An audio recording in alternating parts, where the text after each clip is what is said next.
Shabbat Shalom, meus amados, a palavra do Eterno nos diz, Zahor et Yom HaShabbat, Lekadishô, lembra-te do dia de Shabbat para o santificar. Queridos amados, neste segundo comentário da Parashá Bechalar, deste Shabbat, nós vamos examinar ali em Shemot, Êxodo, capítulo 13, e vamos no verso 19, amém? Que diz assim: E Moisés levou consigo os ossos de José, porquanto havia este solenemente ajuramentado os filhos de Israel, dizendo: Certamente Deus vos visitará, fazei, pois, subir daqui os meus ossos, amém, convosco. Então, José havia pedido isso, amém, e agora Moisés está levando os ossos de José, que já havia falecido há centenas de anos, amém? E aqui nós vamos ver Moisés levando os ossos de Yosef. Então, queridos, eu queria falar com os irmãos aqui sobre essa entrada no Mar Vermelho, ou Mar de Juncos, né? Que é mais certo, a gente fala Mar Vermelho, mas é Mar de Juncos. Depois a gente entra nesse mérito. Aqui, queridos, a gente vai ver o seguinte: a entrada no mar não foi assim tão simples, meus irmãos, amém? Não foi tão simples, não foi algo assim que o Moisés e as águas se abriram, não. A coisa foi um pouco mais difícil. O Eterno provou o povo na hora de entrar no mar, amém? O Eterno provou. Os egípcios vinham atrás, o povo tinha o mar na frente, e o Eterno manda o povo marchar, amém? Marcha em frente. E aqui, meus amados, nós vamos ver que exigiu emuná do povo, fé do povo, emuná, fé, fidelidade.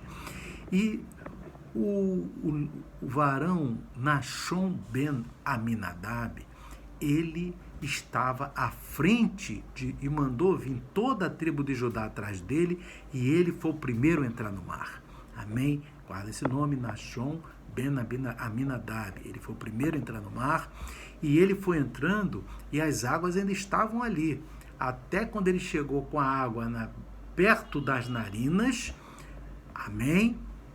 E ele não parou, continuou marchando num sinal de fé. Aí as águas se afastaram e abriram, amém? O Eterno provou, né? E Deus, louvado seja Deus, que o Eterno tinha ali o varão, amém, Nachshon ben Aminadab, que entrou no mar, e toda a tribo de Judá foi atrás dele, amém? Então a tribo de Judá foi a primeira a entrar no mar, louvado seja o nome de Adonai, e ali o mar se abriu, amém? E existe também, meus irmãos, outro ponto que é importante nós falarmos sobre o mérito também para a abertura do mar, que a gente leu agora, que Moisés levou os ossos de José. A gente já leu, irmãos, na palavra de Deus, amém, que Eliseu, os ossos de Eliseu, amém, os ossos de Eliseu, ele em 2 Reis 13, 21, meus irmãos, ali no livro de 2º livro dos Reis, 13, 21, vou ler para os amados agora, amém? 2º livro dos Reis, 13, verso 21. Nós vamos ver aqui, queridos, amém? 13, 21, amém? Rapidinho, amém? 13, 21, nós vamos ver, diz assim no verso 20: Depois morreu Eliseu, sepultaram, ora as tropas dos moabitas invadiram a terra à entrada do ano. E sucedeu que, enterrando eles um homem, eis que viram uma tropa, e lançaram o homem na sepultura de Eliseu. E caindo nela o homem, e tocando os ossos de Eliseu, ressuscitou e se levantou sobre seus pés. Então, meus irmãos, vocês vejam bem que os ossos de Eliseu já estava morto, mas eles estavam ali e ainda ressuscitaram um homem morto que foi lançado na cova dele. Amém? Então você observa, meus irmãos, aqui que também os ossos de José, segundo os sábios, eles também foram um mérito que Deus também operou a abertura do mar. Por quê, meus irmãos? Porque a abertura, na verdade, é uma quebra. Deus quebrou a natureza. O Eterno quebrou a natureza. Porque o mar sempre correu de um lado para o outro. O mar sempre foi de um lado para o outro. E o Eterno quebrou a natureza. Ele quebrou o mar. E da mesma forma, meus irmãos, nós vemos a vida de José. José também quebrou a sua própria natureza.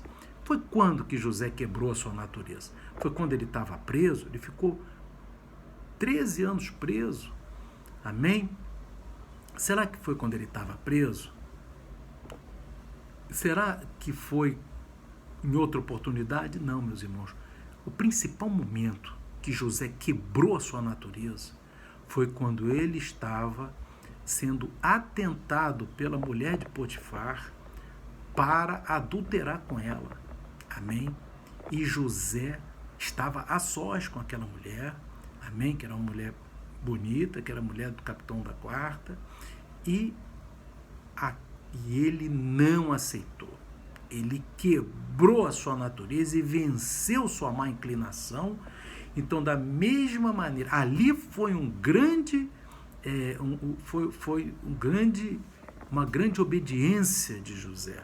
Porque ele estava, meus irmãos, longe da família, como escravo, amém? Não tinha mais contato com ninguém, todo mundo tinha ele como morto, e ele podia pensar, né, que o Eterno tinha esquecido dele, mas ele não pensou isso. O Eterno sempre é bom e misericordioso. E mesmo naquela situação difícil, José permaneceu fiel. Aleluia! Então José, ele quebrou sua natureza. E por causa disso, meus irmãos, nesse mérito de José ter quebrado sua natureza, a gente vai ver que o Eterno quebra a natureza e abre o mar, e também, junto com o povo de Israel, os ossos de José. Não José não está nos ossos. Amém? José não está nos ossos. Mas o Eterno, ele levou esse mérito para a abertura do mar pela memória de que José havia também quebrado sua própria natureza, meus irmãos. É isso que a gente tem que entender. É a memória, não é que os ossos de José. E mesmo assim, quando os ossos daquele homem tocaram em Eliseu, como está em 2 Reis, né, meus irmãos, que a gente acabou de ler, capítulo 13, verso 21, ali nós vemos que o mérito, o Eliseu não estava ali, a alma dele já estava no céu, mas ali, naquele lugar, certamente os anjos do Eterno guardavam os ossos do Eliseu, porque ele vai ressuscitar também naquele dia e vai ser arrebatado juntamente com o povo do Eterno. Amém? Então, queridos, nós temos que ver aqui que também os ossos de José, José não estava nos ossos de maneira alguma, mas o mérito da obediência de José fez o Eterno também quebrar a natureza. Foi um memorial do Eterno. Amém? E isso foi importante. Então, aqui nós vemos, meus irmãos, até um exemplo dessa parte das pessoas quebrarem a sua natureza para Deus abençoar grandemente. A gente tem uma história, meus irmãos, que há mais de 100 anos, naquela época, né, bem antiga, né, lá em Israel, então você tinha uma senhora que tinha um quintal comum com outra família. Eram duas famílias que tinham um quintal em comum. Então aquela senhora, ela lavou a roupa, isso há mais de 100 anos, início do século XX, meus irmãos. Amém? Nem tinha tido ainda a Primeira Guerra Mundial. Então, naquela época, então aquela senhora não tinha máquina de lavar roupa, não tinha nada disso. Então aquela senhora lavava a roupa nas mãos, roupa de toda a casa, todas aquelas peças, e ela lavou a roupa. E ali, meus irmãos, ela foi e estendeu a roupa no varal. No final do dia, ela estende, no final, né, de toda aquela lavagem, ela estende a roupa no varal para secar. Amém? E a vizinha dela, ela vem e vê aquela roupa na frente. É claro, é certo, aquela senhora, na hora de estender, aquela varoa, na hora de estender a roupa, ela deixou um pouco a corda baixa. E aí a vizinha, ela sentiu dificuldade em passar por aquela roupa. Ela podia afastar, né, a roupa e passar, enfim, mas ela não gostou daquilo, ficou brava.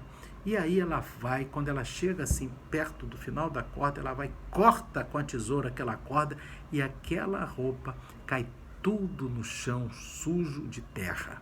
Amém? E todo aquele trabalho acabou.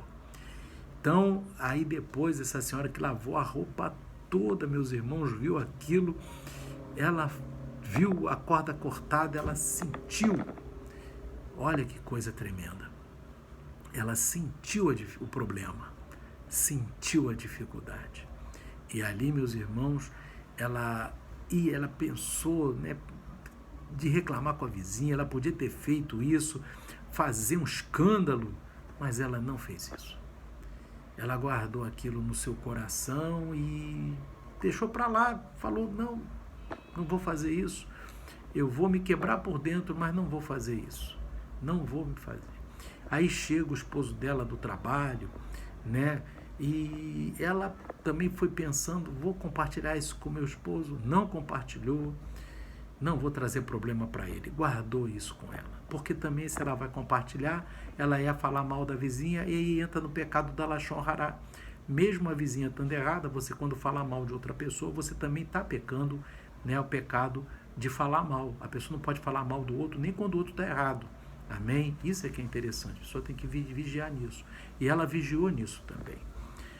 E aí, meus irmãos, tudo bem, passa o dia, daqui a pouco vem alta hora da noite, aquela vizinha bate na porta dela, o esposo atende, ela diz, eu queria falar com a sua esposa, porque eu cometi algo grave com ela, enfim, eu queria pedir perdão a ela, desculpar-me com ela, e meu filho está lá com uma febre muito grande, eu quero pedir até que ela me ajude nisso. E aí o marido vai e chama a esposa, né, e ficou assim, mas ela nem me falou nada sobre isso, né, porque ela não falou nada para o marido.